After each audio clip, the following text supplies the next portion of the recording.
AI could kill independent voices on the internet. Let me show you this clip from the New York Times. As the interface of the web is shifting from search to AI,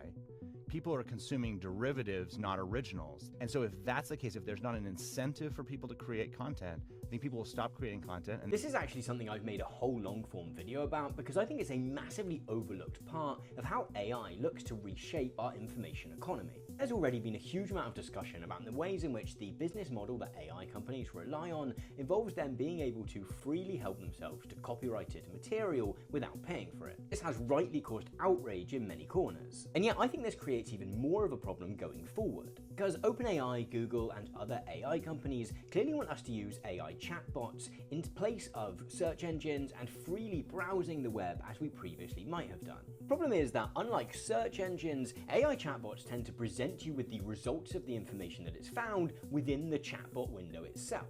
It might browse all of the reviews of a film that you're considering going to see, it might browse the day's headlines, and then it will kind of collate those and present those to you within the ChatGPT or whatever window. And this presents a problem because the writers and institutions and whole infrastructure which makes it possible for those reviews to be written or those headlines to be researched and discovered and written about relies on readers going to those websites so that those websites can show ads so that all the work that goes into it can be paid for. And in a world where ChatGPT replaces Google and the like, that's not going to happen. And I think the place where this gets really worrying is the extent to which it intersects with another trend in our economy, which is one in which power is really the only thing which is respected. Because we've actually seen OpenAI and other AI companies sign deals to pay for content from quite large news organizations because effectively they're worried about being sued by those companies. There's no independent media organization, by which I don't just mean like indie creators, but also